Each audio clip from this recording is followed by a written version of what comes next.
Well, that showed some loyalty. And here's the dumb thing is I understand it. I tried to correct it. That same kind of loyalty is happening amongst others in the family. Ari's the youngest. Of course, she should act like Ella was melting down. She grabs my leg and won't let me leave. And I'm like, Robyn, I need you to drag her off of me. And she says, she's expressing herself. You're going to have to take 5 minutes. That whole move to Flagstaff? Come on, it was so obviously Robyn's idea from the start. When Kody did his ridiculous little presentation about it, the other wives looked totally blindsided. Meanwhile, Robyn was sitting there acting like, well, I don't love it, but it's not the end of the world, and throwing in, Dayton going to college there makes sense, like she hadn't been scheming this for months. Let's be real, Robyn probably had one casual conversation with Dayton, where he vaguely mentioned Flagstaff, and she ran with it like it was a divine revelation. Suddenly, it's, pack it up, everyone. We're heading to Arizona. There's no way she wasn't looped in on every detail of Kody's plan. You can practically see her nodding along in the background like they'd rehearsed it the night before. Robyn and Kody will take this whole, we totally didn't manipulate the family lie to their graves. They'll never admit it. But we all saw it. And Robyn's obsession with Dayton staying close, it's weird, like really weird. She acts like if he leaves for college, the world will end. It's giving he's not allowed to grow up because I didn't get to. Maybe it's guilt, maybe it's control, maybe both, but following your kid to college. That's not normal. That's creepy AF. And the biggest tell? During Kody's We Go One, We Go All show and tell, he hands out these booklets like it's a TD talk. The OG 3 wives are all flipping them around, trying to figure out which way is up. Robyn? She opens it perfectly, right on cue, because she already knew what was in it. Honestly, I wish the other wives had just stood their ground and said, absolutely not. We've got so much to dive into today, so let's not waste any time. Let's jump straight into it. Hey everyone, what's up? It's Elena here, and welcome back to my channel Reality Nexus X. Robyn's confused act is getting old, and it's become pretty clear that it's her go-to defense mechanism. It's her classic tell. Whenever things don't go the way she's planned, she suddenly forgets how to think. Take that moment in Sister Wives Season 19, Episode 16, for example. She and Kody are chatting on the quads, and he drops this gem. He's only been mad enough to leave her a few times and apologizes for saying it out loud. Cue Robyn's sudden transformation into confused Robyn, and, of course, Kody backpedals immediately because he realizes she doesn't want that kind of vulnerability airing on camera. Honestly, it's like watching a poorly rehearsed soap opera. She pulls the confused routine every time her plans get derailed. It's like a default setting. When things don't go her way, it's either hurt or confused, her favorite victim phrases. It's so predictable that one of the original wives even calls her out on it during a couch session, joking about how often Robyn's confused act comes up. And while some people may label Robyn as a narcissist, I mean, who knows? Maybe she is. Let's not forget Kody definitely fits that mold too. Narcissists love stirring the pot, picking fights just so they can play the we're on a break card and go cheat without guilt. Robyn herself points this out in Season 18, complaining that Kody picks fights with her like he's preparing for a divorce. Sounds like he's been threatening to leave or storming off, right? It's a classic move to create chaos while still keeping his options open. I'm not sure if Kody is actually cheating because, honestly, it'd be too risky for him to get caught. But narcissists are known for juggling multiple women. Robyn, though, she's all about the money. She'd put up with anything as long as her financial security stays intact. Kody's flip-flopping is honestly infuriating, and I know it's been talked about to death, but I can't help it. His whole one thing in private, another thing in front of the wives routine is maddening. Take that moment when Christine told him she was leaving. He finally gives this half-hearted, yeah, Christine, you can go, but then turns around and says, no, I never said that. You can't go. Make up your mind, Kody. Or how about when he's all excited about the pond? I want the pond. But once everyone's agreed on the lots and things are all settled, he suddenly decides to pout. I'll take it, but it's past pics now. What a total mood killer. It made zero sense. Then there's the back and forth between Christine and Kody when they talk about moving to Utah. 1 minute, he's all supportive, and the next, he's laughing behind her back, thinking she's going to make a fool of herself in front of the wives. And don't even get me started on how he talks about Janelle's trailer. He's so degrading to her, it's like he's trying to undermine her every chance he gets. And hey, just a quick note, amicable, not amiable, just saying. Also, Kody's little tantrum about how a 10-year-old shouldn't go through that, and Christine's deadpan reply of, yeah, 11, but yeah, I'm betting Kody is absolutely fuming about that one. He's probably green with envy that Janelle actually has her own property and the family's going to visit her, while he's left with a bunch of empty dirt. But the thing that really gets to me, when he talks to anyone without checking in with Robyn first, she swoops in, tells him what to think, and usually flips his original thoughts into something completely negative. I swear, she can find the dark cloud in a rainbow. Does anyone really miss Kody? Sure, the older kids probably look back and wish things were different, but honestly, different was basically their childhood motto. After everything that's happened, the way he's treated the original 3 kids, how he basically chose Robyn over his own flesh and blood. Do you think anyone actually misses him? I mean, from what we can see, the OG kids are doing just fine. They're leaning on each other, holding on to what little family they've got left. Do they really miss his constant drama, inflated ego, anger issues, and his never-ending demand for loyalty? The guy is a walking blame machine. All of his BS, all the time. They've moved on. Sure, they might dream of the kind of relationship they never had or will never have with him, but they're surviving just fine without it, especially after the whole Garrison mess. Does anyone really want him back in their lives, bringing all that misery, guilt, and selfishness with him? The dude wears his selfishness like a badge of honor. Sure, they'd probably tolerate the occasional phone call, but regular visits from Kody? Not in a million years. Now, if we're being honest, they probably miss the old Kody, the fun, hands-off dad he was when they were younger, before Robyn and her kids showed up. The guy who barely showed up but still managed to be the cool parent. He was the guy who never had to discipline because, hey, who wants to be the bad parent, right? As long as he wasn't actually responsible for them, he was the fun uncle. But once Robyn entered the picture, the whole dynamic went to hell. The favoritism was so obvious from the start. Not only did the kids have to accept that Kody was a part-time dad at best, but now his attention and affection were reserved exclusively for Robyn and her kids. So yeah, they probably miss the old dad, the one who gave them attention when it suited him, but now they know the truth. His love is extremely conditional, and when push comes to shove, Robyn's always going to win. They've accepted that. But do they miss him? Absolutely. Think about Gabe, crying over his birthday.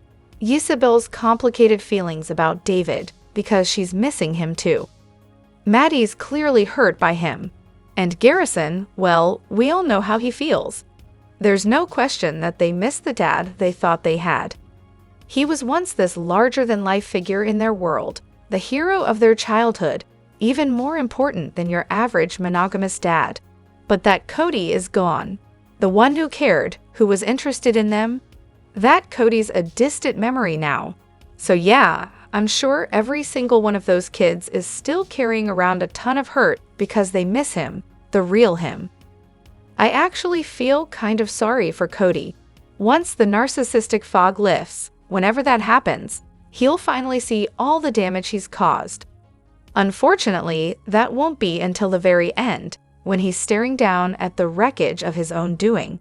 But hey, I mean if he meets his maker, when he's dead, of course.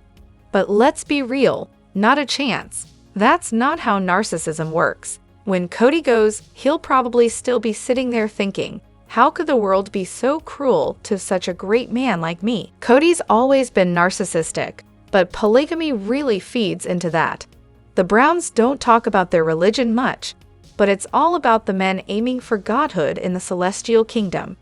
Kody believes, or believed, who knows, that men get their own planets in the afterlife. They're the priesthood holders, and women only get to pass through the veil if their priesthood holder says so. Naturally, men are revered as superior beings, basically gods, while women and children are just supposed to fall in line. Sure, the religion teaches men aren't supposed to treat their wives and kids badly, but we all know that doesn't stop them. They're untouchable, and everyone else is just there to serve them. Kody has convinced himself that his wives and kids have betrayed him by, well, not worshiping him enough. I do hope for his sake that he eventually has a come-to-Jesus moment and tries to fix things with his kids. But I doubt it. Both Kody and Robyn have this whole us-against-the-world mentality. Robyn's been convinced that the kids don't like her and Kody. He's just bitter that Christine and Janelle left, so now he's punishing the kids who still have any relationship with his ex-wives. Will he ever actually self-reflect? Maybe, but I'm not holding my breath. I can see the kids grudgingly coming around at some point, but let's be honest, those relationships are never going to run deep. It's a shame, really, because the kids are the ones who'll lose the most. Could Robyn's gay friend have been the catfish? Let's dive into the mental rabbit hole I've been circling for days now. So during Leon's, formerly Mariah, big coming out episode, Robyn makes sure to let everyone know that she's totally supportive of Leon because she's got gay friends. That was probably meant to sound woke, but let's be real, it was kind of weird for someone from a polygamous culture to be name-dropping their LGBT+ pals like it's a badge of honor. And here's where things get interesting. It's been reported, hello, without a crystal ball, that Robyn's friend Kendra was tight with Jackie Overton, the infamous woman who catfished Mary. Kendra even appeared in season 15, casually shopping in San Francisco with Robyn. So, could it be that Robyn really knew Jackie Overton? Maybe that gay friend she was talking about wasn't so much her friend, but actually Kendra's friend. Who knows, maybe Robyn was just name-dropping for clout. And let's not forget how these things work. The catfisher probably got curious about the Browns through Kendra, who would have had insider knowledge. Could Robyn have just claimed to have gay friends for the sake of appearances? Seems like something she'd do, right? Could be innocent, sure, but with Robyn, nothing is ever really that simple. She's a master manipulator, and when she talks, you know she's planting seeds for something, whether it's drama or division. So what could her real motive be behind Mary getting catfished? I'll be the first to admit that the catfisher might not be queer at all and was just role-playing, but it does make you wonder. Now, back to Robyn. This woman's got a long history of sly, underhanded moves. She wanted to be Kody's favorite wife. There's no question about that. Every chance she got, she threw in jabs about the OG wives' weight, stretch marks, and anything else she could use to make them look bad. She definitely tried to drive a wedge between Kody and the others, like the infamous bridal shop debacle. I'm not saying she masterminded the catfishing, but I wouldn't be shocked if she had some inside knowledge and either fed information to the catfisher or encouraged it. Watching Mary fall apart in public must have given Robyn some sick satisfaction. Let's not forget that when the catfishing was happening, it was glaringly obvious to anyone with a brain that Sam wasn't a real person. Mary and Sam were openly tweeting each other. We all saw the relationship play out. It wasn't some deep, dark secret. Kendra and Robyn were business partners before they were friends, and let's just say the friendship soared fast. Kendra went from running a fan page to selling gossip to tabloids. She supposedly even met Sam, although we all know that's total nonsense. Here's the bottom line. Robyn and Mary both got played by the internet. Jackie Overton's a professional catfisher who's pulled this stunt with several people and is still out there doing it. Did Robyn know Jackie before all this? I seriously doubt it. But given Robyn's track record, it's hard to say she was completely in the dark. When did I notice the change in the family? Well, it was definitely when they moved from Vegas to Flagstaff. That was the turning point. You could practically feel the loneliness in the air. Robyn, who used to babble on, suddenly became much quieter, and there were more solo talking heads. It was like the family had gone from a group of people constantly in each other's business to a bunch of people trying to avoid each other. And the whole move, ridiculous. Kody buys that plot of land and immediately realizes what a massive mistake he's made. But of course, there's no one to blame but himself. It was like buyer's remorse hit him faster than he could say, "I'll make it work." Classic Kody. If I had to pinpoint it, I'd say that move from Vegas to Flagstaff was the beginning of the end. Even Kody and Robyn look back now and regret it. They miss the old compound where they didn't have to pretend everything was fine. Season 13, when Kody decides to uproot the whole family, that was when the change became undeniable. The guy doesn't smile anymore, not even with Robyn. He starts spouting off that "where we go one, we go all" line like he's trying to convince himself of something. It's like the spark in his eyes just vanished. And let's be real, you know something's off when Kody's sad about a decision he made. The drama just keeps giving. I'm watching the latest episode and once again, Kody can't remember the age of his daughter truly, his own daughter with Christine. Seriously, how do you forget something that important? But hey, credit where credit's due. Christine's subtle shade made my day. Kody says, "I don't want Truly to have to deal with this at 10 years old." And Christine, so calmly, replies, 11. But yes, can we just appreciate that moment? Christine, always a step ahead, with the kind of quiet intelligence that Kody clearly can't handle. Honestly, I think that's the root of his anger towards her. She's smarter, kinder, and she doesn't let him get away with his nonsense. That's got to sting his fragile ego. And then there's Janelle, talking about trips with Kody. Apparently, they're a rare treat because he can't be away from Saul and Ari for more than 2 or 3 days. Excuse me, Saul is practically the same age as Truly. But hold on, it gets better. Robyn and Kody have the audacity to say that Kody can't be away from his kids for more than a few days. Yet Robyn took an 11-day honeymoon. You know, the one where she left behind 3 wives, one of whom was postpartum and had a newborn, while also leaving Kody to juggle his other kids. Let's not forget the luxury of a convertible and ziplining over the San Diego Zoo. This isn't just entitlement, it's a whole new level of delusion. Meanwhile, Miri gets 3 nights in Mexico for 20 years of marriage. You can't make this stuff up. And oh, let's talk about Robyn's hypocrisy for a second.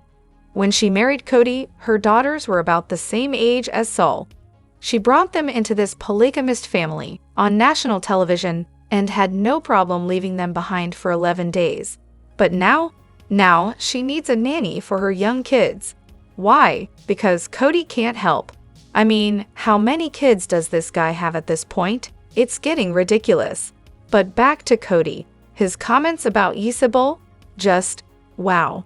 He goes on about how much work he had to do to draw her out of herself, and how he can't understand why she's so afraid of him, like he's an ogre. Newsflash, Kody, your daughter probably feels a little weird around you because you've been so absent in her life. She's outgoing with everyone else, has friends, but you're a stranger to her. And don't even get me started on his refusal to be there for her surgery. Unbelievable. Kody dropped a real truth bomb during that conversation, didn't he? Here's his gem. What experience I had was trying to leave the house, headed to Janelle's. Ariella was having a meltdown, grabbing onto my leg like a human anchor. I'm like, Robyn, can you pull her off me? But she's all like, she's expressing herself. You need to give her 5 minutes to do it. I had to explain though, that there's another wife who needs me, another mommy, and other kids who need me too. Meanwhile, Ariela's just wailing, "Don't leave me, Daddy, don't leave me." And I'm like, golly man, this is tough. Kody, Season 19, Episode 3. Honestly, I'm shocked Kody even said that, and Robyn, oh, I can't imagine she's going to be thrilled about it. Robyn's always working overtime to curate that perfect image of herself, though her efforts tend to fall a little flat, and this certainly isn't going to help her cause. It only reinforces everything we already know. Back in May 2010, a jobless Robyn waltzed into this decades-old polygamous family, spiritually married Kody, and started co-opting the roles of wife and mother, despite there being 3 other wives/mothers already in place. Since then, Robyn, and her kids by extension, have monopolized almost all of Kody's time, energy, and resources.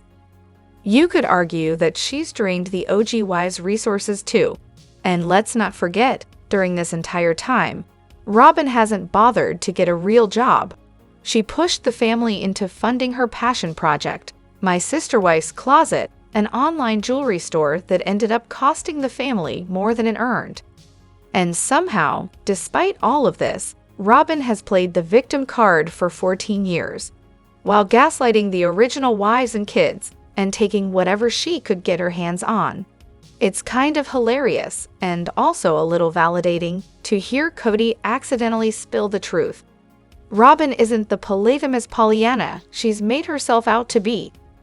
For someone who's spent 14 years explaining polygamy to everyone, from the OG wives to Kody, to the producers to the viewers, it's pretty pathetic that Kody had to clarify to Robyn that there were other wives and kids waiting for him.